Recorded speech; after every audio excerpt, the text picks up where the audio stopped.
అందరికీ మరణాత మరణాత మహిమస్వరం కార్యక్రమం వీక్షిస్తున్న దేవుని బిడ్డలైన మీ అందరికీ ప్రభు నామమున శుభములు కలుగును గాక. ప్రతిరోజు ఇదే సమయమునకు ఈ కార్యక్రమమును వీక్షించి దైవాశీర్వాదములు పొందండి. దేవుని నామమునకు స్తోత్రము. అందరికీ మరణాత. దేవుని వాక్యమును చదువుకుందాం. అపోస్తుల కార్యముల గ్రంథము 16వ అధ్యాయము 14వ వచనము. అప్పుడు లూదియాయను దైవ భక్తి గల ఒక స్త్రీ వినుచుండెను. ఆమె ఓదారంగు పొడిని అమ్ము తొయతైరా పట్టణస్థురాలు. ప్రభు ఆమె హృదయము తెరచెను గనుక పౌలు చెప్పిన మాటల యందు లక్ష్యం ఉంచెను. దేవుడు తన పరిశుద్ధ వాక్యమును దీవించును గాక. ఆమేన్. మహాగణుడా, మహోన్నతుడా, సర్వశక్తిమంతుడా, నీ ఘనమైన నామమునకు వందనాలు, స్తుతులు, స్తోత్రములు. ప్రవ్వా, దేవా యొక్క ప్రాముఖ్యమైన సమయములో ప్రవ్వా నిలువబడి ఉన్న నన్ను మరుగుపరిచి దేవా మీ యొక్క జీవవాక్కును నాకు అందించి ప్రవ్వా మీ బిడ్డలైన వారితో మీరే మాట్లాడుమని వాక్య వర్తమానికుడైన యేసు నామములో అడుగుచున్నాము పరమ తండ్రి. ఆమేన్. ఈ అపోస్తుల కార్యముల గ్రంథములో ఈ 16వ అధ్యాయములో ఒక స్త్రీ గురించి దేవాతి దేవుడు పరిశుద్ధాత్మ తండ్రి ద్వారా రాయించి ఉన్నారు.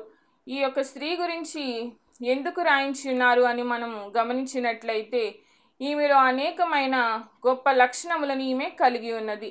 ఆ యొక్క లక్షణములను గురించి ఈ దినం మనము తెలుసుకుందామండి. ఈ యొక్క స్త్రీ ఎంతో దైవభక్తి కలిగి ఈమె జీవించినట్టుగా ఇక్కడ మనకు కనబడుతుంది. ఈమె గురించి ఈ దినం మనము తెలుసుకుందాము.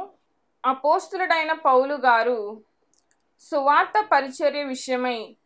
సువార్త పరిచర్యను చేయడానికి అనేకమైన ప్రాంతములకు ఆయన వెళ్ళి ఉన్నారు. సువార్త పరిచర్య విషయములో ఎంతో సుదీర్ఘమైన ప్రయాణములను ఆయన చేసి ఉన్నారు. ముఖ్యముగా 3 ప్రయాణములను అపోస్తులుడైన పౌలు గారు చేసి ఉన్నారు. ఆ యొక్క ప్రయాణములలో 2వ ప్రయాణము, అలాగే ఈ ప్రయాణాలను మిషనరీ యాత్రలు అని కూడా అంటారు. ఈ మిషనరీ యాత్రలో 2వ మిషనరీ యాత్రగా మనము దీనిని తెలుసుకొనవచ్చు. ఈ 2వ ప్రయాణములో అపోస్తులుడైన పౌలు గారు మాసిదోనియా దేశములోని ఫిలిప్పి అనే పట్టణమునకు ఈయన వచ్చి ఉన్నారు.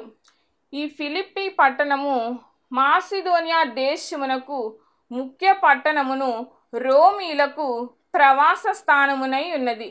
అలాగే ఈ పట్టణము ఎంతో అందమైన పట్టణము, అలాగే ఉన్నతమైన పట్టణము. ఈ పట్టణములో ధనికులైన వారు ఈ పట్టణంలో నివసిస్తూ ఉన్నారు. ఈ పట్టణము వ్యాపార పట్టణముగా కూడా పిలువబడుతూ ఉంది.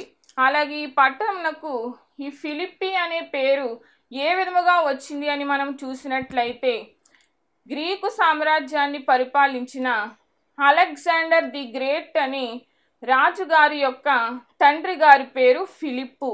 ఈ ఫిలిప్పు అనే పేరు ద్వారా ఈ పట్టణమునకు ఫిలిప్పి పట్టణము అని పేరు పెట్టడం జరిగిందండి.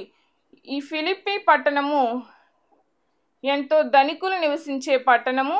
ఈ పట్టణమును రిచెస్ట్ ఏరియా, ధనికుల పట్టణము అని ఈ పట్టణమును పిలవడం జరుగుతుంది.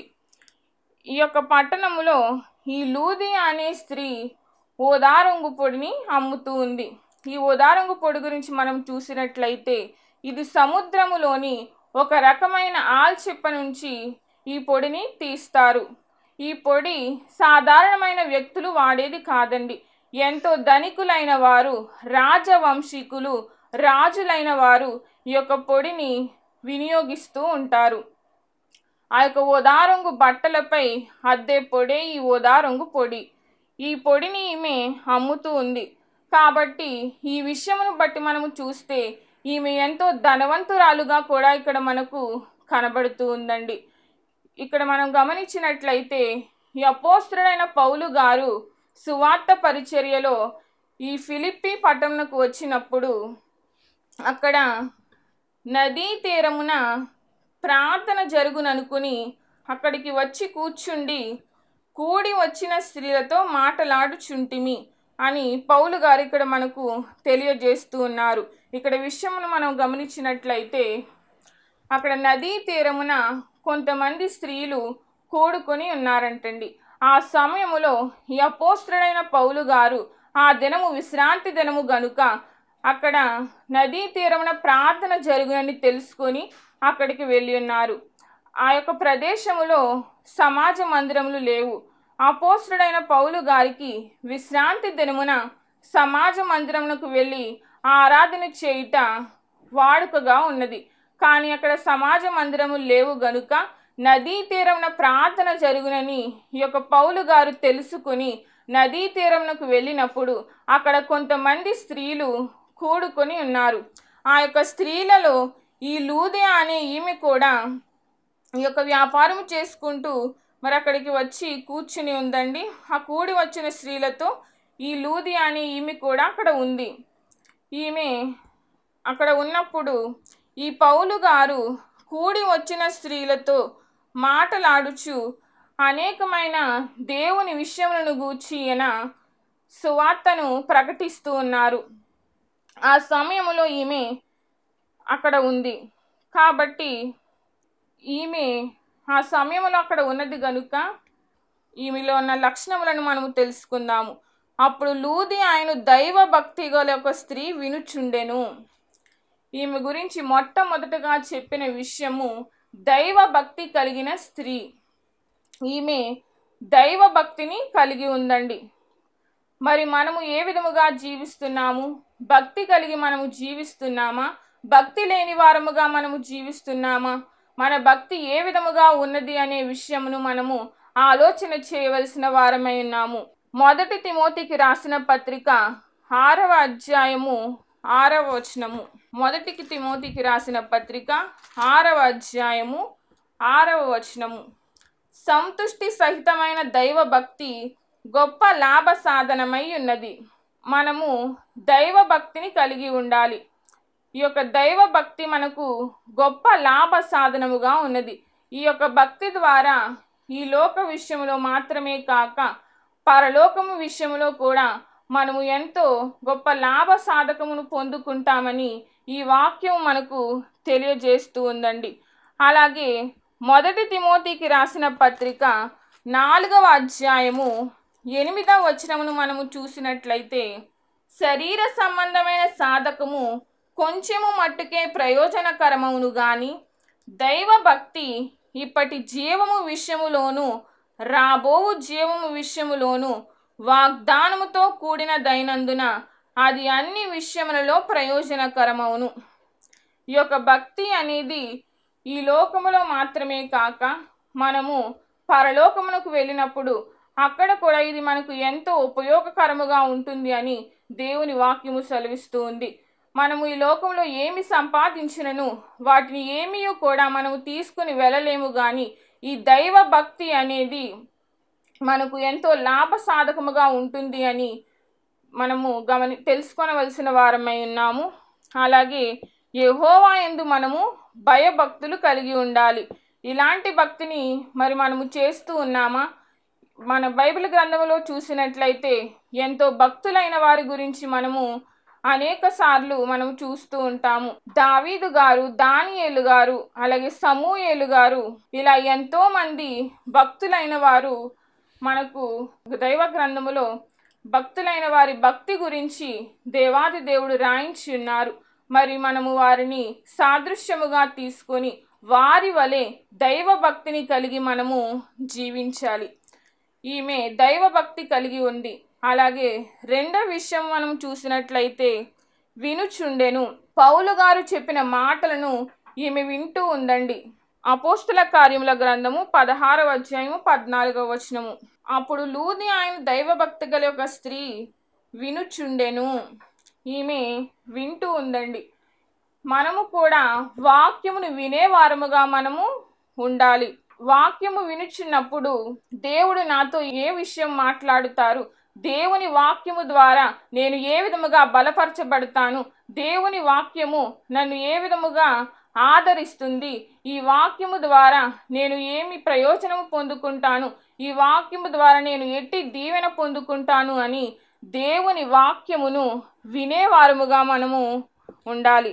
దేవుని వాక్యము వినడము ద్వారా దీవెన కలుగుతుందండి, ఆశీర్వాదము కలుగుతుంది.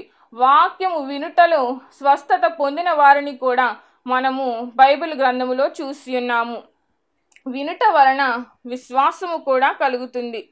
అలాగే మత్తయి సువార్త 4వ అధ్యాయము 4వ వచనం మనం చూసినట్లయితే, మత్తయి సువార్త 4వ అధ్యాయము 4వ వచనము, మనుష్యుడు రొట్టె వలన మాత్రము కాదు గాని దేవుని నోట నుండి వచ్చు ప్రతి మాట వలనను జీవించును అని రాయబడి ఉన్నదనును. మనము దేవుని వాక్కు ద్వారా దేవుని వాక్యము మనలను జీవింపజేసేదిగా ఇక్కడ మనకు కనబడుతుంది.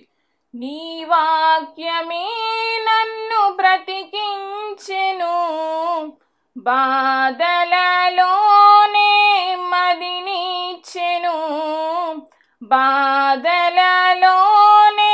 మదినిచ్చెను, కృపాశక్తి దయా సత్య సంపూర్ణుడా, వాక్యమయ్యున్న యేసు వందనమయ్యా, కృపాశక్తి దయా సత్య సంపూర్ణుడా, వాక్యమయ్యున్న యేసు వందనమయ్యా, నీ వాక్యమే నన్ను బ్రతికించెను, బాధలలోనే మదినిచ్చెను, బాధలలోనే మదినిచ్చెను.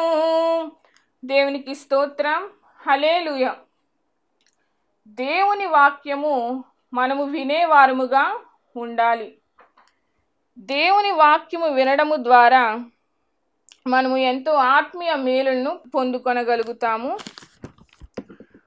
ఆ విధముగా ఈమె దైవభక్తి కలిగి దేవుని వాక్యమును విన్నట్టుగా ఇక్కడ మనకు కనబడుతుంది. అలాగే వాక్యము వినిన తరువాత మూడవదిగా ఈమె విశ్వాసం ఉంచింది. విన్న వాక్యమును విడిచిపెట్టక ఈమె ఆ వాక్యముపై విశ్వాసం ఉంచింది. విశ్వాసం అనేది క్రైస్తవునికి చాలా ప్రాముఖ్యమైనది. మానవునికి శ్వాస అనేది ఎంత ప్రాముఖ్యమైనదో విశ్వాసము క్రైస్తవునికి అంతే ప్రాముఖ్యమైనదిగా మనకి ఇక్కడ కనబడుతుంది. విశ్వాసము ద్వారా అనేక అద్భుత ఆశ్చర్య కార్యములను మనము చూడగలుగుతాము. యేసే వాక్యము గనుక మనము ఈ వాక్యముపై లక్ష్యమును ఉంచాలి. అలాగే ఈమె వాక్యముపై లక్ష్యం ఉంచింది. ఆ తరువాత బాప్తిస్మం పొందుకుంది. ఈమె ఆ యొక్క వాక్యమును వినిన వెంటనే ఇక తడవు చేయలేదండి. బాప్తిస్మము అనగా రక్షణ పొందడానికి ఇక ఆలస్యము చేయకుండా వెంటనే ఈమె పౌలు గారు దగ్గరకు వచ్చి నేను బాప్తిస్మం పొందుకుంటాను అని ఈమె తెలియజేసి బాప్తిస్మం పొందుకున్నట్టుగా ఇక్కడ మనకు కనబడుతుంది. ప్రభు ఆమె హృదయము తెరిచిన గనుక పౌలు చెప్పిన మాటల యందు లక్ష్యం ఉంచెను. ఆమెయు ఆమె ఇంటి వారును బాప్తిస్మము పొందినప్పుడు ఈమె ఆ మాటల యందు లక్ష్యం ఉంచి వాటిని ఇక విడిచిపెట్టకుండా ఆ మాటల ద్వారా ఆమె హృదయము తెరవబడును గనుక ఆమె వెంటనే బాప్తిస్మం తీసుకుంది. మనలో చాలామంది ఎంతో భక్తి కలిగి జీవిస్తారు, సన్నిధికి వెళ్తూ ఉంటారు, ఎన్నో కార్యములను చూస్తూ ఉంటారు. కానీ బాప్తిస్మం విషయమునకు వచ్చేసరికి వెనకడుగు వేస్తూ ఉంటారు. మనము ఆ విధముగా వెనుకడుగు వేయడానికి వీలు లేదు. ఇక్కడ వాక్యము సెలవిస్తూ ఉంది. మార్కు సువార్త 16వ అధ్యాయము 16వ వచనము. మార్కు సువార్త 16వ అధ్యాయము 16వ వచనము. నమ్మి బాప్తిస్మం పొందిన వాడు రక్షింపబడును, నమ్మని వానికి శిక్ష విధింపబడును. మనము నమ్మి బాప్తిస్మం పొందుకున్నట్లయితే రక్షింపబడతాము అని దేవుని వాక్యము సెలవిస్తూ ఉంది. మనము రక్షణ పొందుకోకుండా విడిచిపెట్టినట్లయితే శిక్షకు పాత్రులము కావలసి ఉన్నది. అలాగే యోహాను సువార్త 3వ అధ్యాయము 5వ వచనము. యేసు ఇట్లనెను, ఒకడు నీటి మూలముగాను ఆత్మ మూలముగాను జన్మించితేనే గాని దేవుని రాజ్యములో ప్రవేశింపలేడని నీతో నిశ్చయముగా చెప్పుచున్నాను. ఇక్కడ యేసు ప్రభు వారే స్వయముగా మనకు చెబుతూ ఉన్నారండి. ఒకడు నీటి మూలముగాను ఆత్మ మూలముగాను జన్మించితే కానీ దేవుని రాజ్యములో ప్రవేశింపలేడని నీతో నిశ్చయముగా చెప్పుచున్నాను అని ఇక్కడ యేసు ప్రభు వారే మనకు తెలియజేస్తూ ఉన్నారు. కాబట్టి ఓ ప్రియ సహోదరి సహోదరుడా, నీవు రక్షణ తీసుకొనడానికి వెనుకడుగు వేస్తూ ఉన్నావేమో, ఇంకా నువ్వు సమయము ఉందని ఇంకా నువ్వు అనేకమైన కారణములను నీవు చెప్తూ ఉన్నావేమో, దయచేసి ఒక సమయంలో దేవుడు నీతో మాట్లాడుతూ ఉన్నాడు. రక్షణ తీసుకొనడానికి వెనుకడుగు వేయవద్దు. ఈమె ఈ యొక్క మాటలను విన్న వెంటనే ఆలస్యము చేయకుండా ఈమెంతట ఈమె వచ్చి నాకు బాప్తిస్మం ఇవ్వమని పౌలు గారితో ఈమె చెప్పి అలాగే ఈమె బాప్తిస్మం పొందినట్టుగా ఇక్కడ మనకు కనబడుతుంది. అపోస్తల కార్యముల గ్రంథము 2వ అధ్యాయము 38వ వచనము. అపోస్తల కార్యముల గ్రంథము 2వ అధ్యాయము 38వ వచనము. పేతురు, మీరు మారు మనస్సు పొంది పాప క్షమాపణ నిమిత్తము ప్రతి వాడు యేసుక్రీస్తు నామమున బాప్తిస్మము పొందుడి. మనము మారు మనస్సు పొంది పాప క్షమాపణ నిమిత్తము బాప్తిస్మం మనము పొందవలసిన వారమై ఉన్నాము.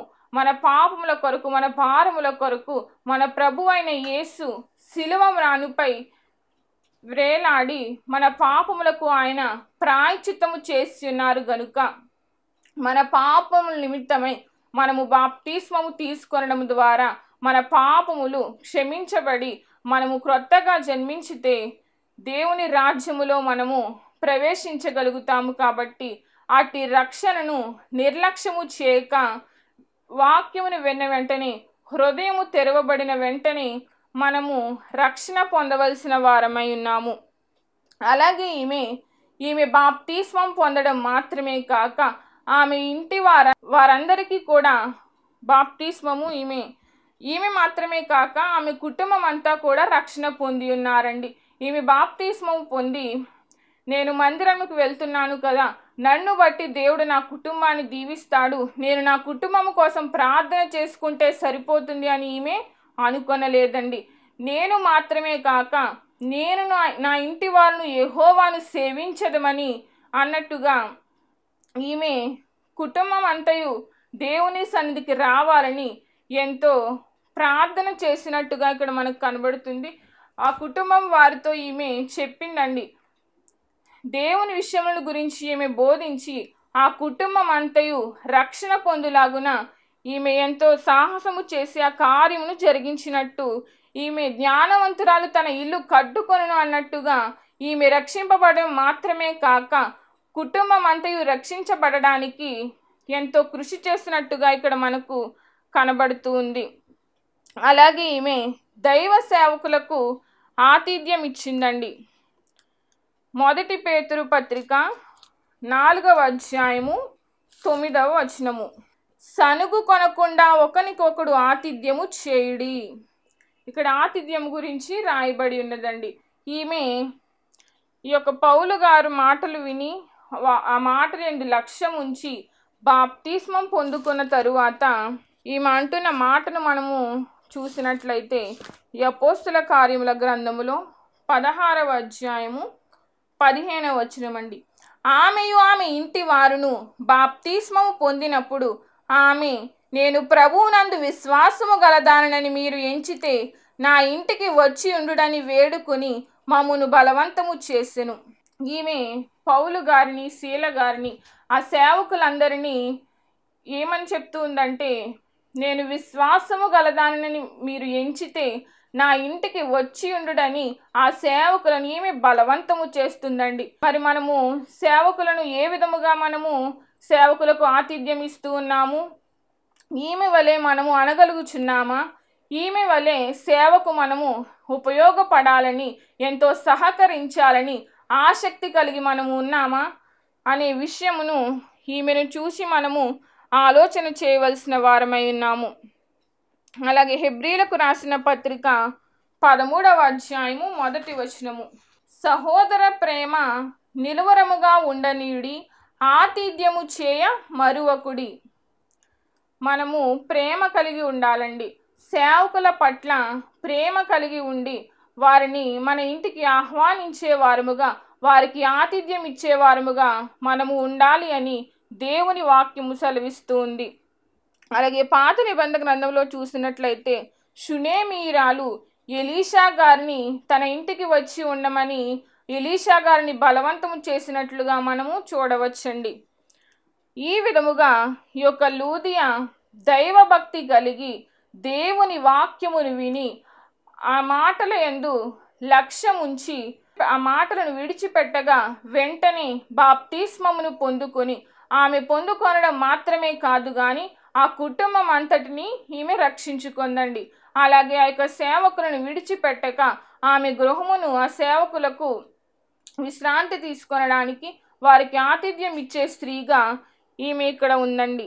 అదే విధముగా ఈ అధ్యాయంలో మనం చూసినట్లయితే ఈమె కుటుంబము మాత్రమే కాక పౌలు గారు ఈమె రక్షింపబడిన తరువాత ఈమె గృహములో నివాసము చేసిన తరువాత పూతోను దెయ్యం పట్టిన స్త్రీని ఇక్కడ పౌలు గారు విడుదల చేసి ఉన్నారు. ఆమె కుటుంబము కూడా రక్షణ పొందుకుందండి. అలాగే ఈ పూతోను దెయ్యం పట్టిన స్త్రీని విడుదల చేసిన కారణంగా పౌలు గారిని శీల గారిని చెరసాలలో వేయించి ఉన్నారు. ఆ చెరసాలలో పౌలు గారు శీల గారు కీర్తనలు పాడి ప్రార్థన చేయగా ఆ చెరసాల బ్రద్దలవడం మనము చూస్తూ ఉన్నాము. ఆ యొక్క కార్యము ద్వారా ఆ చెరసాల నాయకుడు హృదయము తెరవబడి ఆ నాయకుని కుటుంబము కూడా ఇక్కడ రక్షణ పొందుకుందండి. ఈ విధముగా ఈ యొక్క అపోస్తల కార్యములు 16వ అధ్యాయములో 3 కుటుంబములు దేవుని విశ్వాస కుటుంబములుగా మారాయి. ఈ 3 కుటుంబములు వీరందరూ హృదయములు తెరవబడి దేవుని యందు లక్ష్యం ఉంచి రక్షణను పొంది ఉన్నారు. ఈ యొక్క లూదియా గురించి మనం చూసినట్లయితే లూదియా అనే పేరుకు దివిటి అని అర్థము. ఈమె ఐరోపా ఖండాన్ని వెలిగించిన మొట్టమొదటి స్త్రీగా, మొట్టమొదటి సువార్తికురాలిగా ఈమె కనబడుచున్నది. ఆ ఐరోపా ఖండములో మొట్టమొదటగా ఈమెయే ఆ యొక్క వాక్యమును విని విశ్వసించి రక్షణ పొందుకుంది. ఆ తరువాత మిగిలిన వీరందరూ కూడా రక్షణ పొందుకుని ఉన్నారు. ఆ విధముగా పౌలు గారి యొక్క 2వ ప్రయాణములో ఈ 3 కుటుంబములు ఎంతో దేవునిలో బలపడినట్టుగా మనకి ఇక్కడ కనబడుతూ ఉందండి. ఈ విధముగా లూదియా వలె మనమును దైవభక్తి కలిగిన వారమై మనము మన కుటుంబం మాత్రమే కాక మన ఇరుగు పొరుగు వారు, మన గ్రామము, మన దేశం అంతయు రక్షించబడాలని, ప్రతి ఒక్కరూ దేవుని సువార్తను తెలుసుకోవాలని, ఎవరు నశించక అందరూ మారు మనసు పొంది రక్షణ పొందుకోవాలనే ఆలోచన కలిగిన వారమై మనము ఈ లూదియా వలె జీవించి దేవుని యొక్క దైవాశీర్వాదములను పొందుకుందుము గాక. ఆమేన్. మహాగణుడా, మహోన్నతుడా, సర్వశక్తిమంతుడా దేవా, ఇప్పటి వరకు తండ్రి ఇదిగో లూదియా అనే స్త్రీ గురించి మేము ప్రభా తెలుసుకుని ఉన్నాము. దేవానికి స్తోత్రములు ప్రభా. దేవా, ఇదిగో ఈమె తండ్రి మీ యొక్క మాటలకు తండ్రి ఈమె హృదయము తెరవబడి రక్షణను పొందుకొని ఎంతో సువార్త పరిచర్యలో ప్రభా ఘనముగా వాడబడి ఉన్నది. దేవానికి స్తోత్రము. మేమందరమును కూడా లూదియా వలె దైవభక్తి కలిగి జీవించే కృపను మాకు దయచేయండి. దేవానికి స్తోత్రములు తండ్రి. దేవా, ఇదిగో ఈ సమయంలో ఈ మాటలు విన్న ప్రతి ఒక్కరిని దీవించండి, ఆశీర్వదించండి. దేవా, వారికి తండ్రి కావలసిన సమస్తమును ప్రభా మీరే ఏర్పాటు చేయండి తండ్రి. వారు ఏ విధమైన బాధల్లో తండ్రి వాక్యమును వినుచున్నారో ప్రభా వారందరినీ మీరే ముట్టి స్వస్థపరచుమని, దీవించి ఆశీర్వదించుమని యేసు నామములో అడుగుచున్నాము పరమ తండ్రి. ఆమేన్. అందరికీ మరణాత. దైవజనులకు వందనాలు. కూడి వచ్చిన మీ అందరికీ వందనాలు. నేనైతే మరణాత మహిమ స్వస్థతలకి నేను అప్పుడే గడిచిన సంవత్సరం నుంచి వస్తున్నాను. అలాగే నేనైతే మా చుట్టాల అబ్బాయికి నేను మా ఆయన గారికి తెలియకోకుండా ఒక కాస్ సైన్ ఇచ్చానండి ఆయనకి. కానీ 7 సంవత్సరాలు అవుతున్నా కూడా ఇస్తానని గడుపుతున్నారు తప్ప ఇవ్వట్లేదు. నాకైతే భయం వేస్తుంది. ఇంట్లో అడుగుతున్నారు ఏం చెప్పాలని చాలా టెన్షన్ పడ్డాను అన్ని సంవత్సరాలు కూడానండి. కానీ ఇక్కడ సాలకు వచ్చిన తర్వాత నేను ఒకరోజు సాక్ష్యం చెప్పాను, దైవజనులతో చెప్పి అంశం రాయించుకున్నాను. రాయించుకుని ప్రార్థన చేస్తానని, అలాగే వచ్చిన అందరూ కూడా చెప్పారండి ప్రార్థన చేయమని. అలాగే కరెక్ట్గా మళ్ళీ శనివారం వచ్చినప్పటికి ఈ మధ్య సమయంలోనే ఒక రోజున ఆయన తీసుకెళ్ళి నాకు గొలుసు కొనిచ్చేశారు. నాకు చాలా సంతోషం వేసింది. నేను సాక్ష్యం చెప్పుకున్నాను, దైవజనుల చేత ప్రార్థన చేయించుకుని అంశం రాయించుకున్నాను. నాకు వెంటనే నెరవేరిందని చెప్పి నేను సాక్ష్యం చెప్పుకుంటానని సాక్ష్యం చెప్పాను. దైవజనులతో అందరితోటి చెప్పాను. అలాగే నాకు ఎంతో అద్భుత కార్యం జరిగింది. 7 సంవత్సరాల నుంచి జరగలేనిది ఒక్క వారంలోనే వెంటనే నాకు ప్రతిఫలం వచ్చింది. అలాగే నేను సాక్ష్యం చెప్పుకుని దైవజనులతో చెప్పుకున్నాను. అలాగే చిన్న సాక్ష్యము దేవుడు దీవించిన గాక. ఆమేన్. రాదనుకున్నటువంటి ఆ చైన్ రావడం చాలా అద్భుతమైనటువంటి సాక్ష్యం. ఎందుకంటే 7 సంవత్సరాలు అయిపోయింది, కానీ ఒక వారం రోజుల్లో మన దగ్గర ప్రార్థన చేయించుకోవడం, దేవుడికి మరి ప్రార్థన చేయడం, దేవుడు అద్భుతమైనటువంటి రీతిగా ఆ గొలుసును మరలా రప్పించడం మరి అద్భుతమైన సాక్ష్యం. ఈ సాక్ష్యాన్ని దేవుడు దీవించి ఆశీర్వదించును గాక. ఆమేన్. మరణాత మహిమ స్వరం అనేటటువంటి ఆధ్యాత్మిక టీవీ కార్యక్రమాన్ని వీక్షిస్తున్నటువంటి మీ అందరికీ కూడా నా ప్రత్యేకమైన వందన మరణాత తెలియజేస్తూ ఉన్నాను. దేవుడు అనుగ్రహించినటువంటి ఈ కార్యక్రమం ద్వారా మీరందరూ కూడా ఎన్నో మేలులు పొందుకున్నట్టుగా మరి మేము వింటూ ఉన్నాము. అందరూ కూడా ఫోన్ కాల్ చేస్తూ ఉన్నారు. ప్రార్థన అవసరతలో ఉన్న వారందరూ కూడా ఫోన్ చేసి ప్రార్థన చేయించుకుంటున్నారు. చాలా సంతోషము. అందరూ కూడా మేలు పొందుకున్నట్టుగా మరి మీరు తెలియజేస్తున్న సమాచారం బట్టి మేము చాలా సంతోషిస్తూ ఉన్నాము. ఈరోజు ఒక ప్రత్యేకమైనటువంటి అంశాన్ని మీతో మాట్లాడాలని నేను మీ ముందుకు వచ్చి ఉన్నాను. అదేమిటంటే, దేవుడు తన మహాకృపను బట్టి సేవా పిలుపు నాకు ఇచ్చి అన్నిటినీ విడిచిపెట్టి తను రమ్మనడం జరిగింది. మరి ఆయన ఇచ్చినటువంటి పిలుపును అంగీకరించి ఆయన సేవకు నేను వ్యాపారాన్ని గట్ట అన్ని విడిచిపెట్టి వచ్చాను. ఆ వచ్చినది మొదలుకొని ఈ దినం వరకు చక్కని సేవా పరిచర్యను దేవుడు జరిగించుకుంటూ ఉన్నాడు. చూస్తున్నటువంటి ఈ యొక్క ఈ షెడ్లో మేము ప్రతి శనివారం కూడా స్వస్థత ప్రార్థనలు అనగా శాల కార్యక్రమాన్ని జరిగిస్తూ ఉన్నాము. 1 సంవత్సర కాలం పాటు ఎలాంటి అడ్డు ఆటంకం లేకుండా చక్కని రీతిలో మరి ఈ శాల కార్యక్రమం జరుగుతూ ఉంది. దీని యజమానుడు మరి ఎలాంటి అద్దె కూడా మన నుంచి తీసుకోకుండా మరి ఫ్రీగానే ఈ కార్యక్రమాన్ని జరిగించుకోవడానికి ఆయన ఇచ్చి ఉన్నారు. కానీ ఇప్పుడు ఒక సమస్య వచ్చింది. అదేమిటంటే, కొన్ని కారణాల వల్ల ఈ యొక్క షెడ్ని అమ్మకానికి పెట్టారు. మరి ఈ యొక్క క్లిష్టమైనటువంటి పరిస్థితుల్లో మనము తీసుకుంటే ఈ షెడ్ తీసుకోవాలి, లేకపోతే బయటకు వెళ్ళవలసిన పరిస్థితి వచ్చేసింది. మరి తీసుకుందామని ప్రయత్నం చేస్తున్నాము. ఆశ అయితే మాకుంది, కానీ లక్షలాది రూపాయలు ఖర్చు అవుతుంది. కాబట్టి మా దగ్గర ఎలాంటి డబ్బు లేదు. అన్నీ విడిచిపెట్టి రావడంతో సేవ కొత్తగా ప్రారంభించిన సేవ కాబట్టి తీసుకోవాలనుకుంటున్నా కానీ ఇబ్బంది పడుతూ ఉన్నాము. ఇక్కడ ప్రార్థన కంటిన్యూగా జరగాలి అంటే కనుక ఖచ్చితంగా మరి ఈ కార్యక్రమాన్ని వీక్షిస్తున్నటువంటి మీ అందరూ కూడా మీ ప్రోత్సాహాన్ని అందించినట్లయితే ఈ ప్రార్థన ఆగకుండా ఖచ్చితంగా ముందుకు కొనసాగుతుంది. కనుక మరి ఈ కార్యక్రమాన్ని వీక్షిస్తున్న మీ అందరూ కూడా ఈ దీన సేవకుని యొక్క సేవను గుర్తించి దయచేసి మీ హృదయాన్ని గనక ఆ దేవుడు ప్రేరేపించినట్లయితే ఖచ్చితముగా మీరందరూ కూడా స్పందించవలసిందిగా, మీ యొక్క చేయూతను మాకు అందించవలసిందిగా ప్రభు పేరు తెలియజేస్తూ ఉన్నాము. మా ఫోన్ నెంబర్లో టీవీ స్క్రీన్ మీద మరి ప్లే అవుతుంది ఫోన్ నెంబరు. ఆ నెంబర్కి ఫోన్ చేయండి, స్వయంగా నేనే మాట్లాడతాను. ఆ తర్వాత మరి మా ఫోన్పే కానీ గూగుల్ పే కానీ చేసి ఈ యొక్క సేవను ప్రోత్సహించవలసిందిగా ప్రభు పేరు మీ అందరికీ తెలియజేస్తూ ఉన్నాను. దేవుడు మిమ్మల్ని బహుగా ఆశీర్వదించును గాక. ఆమేన్.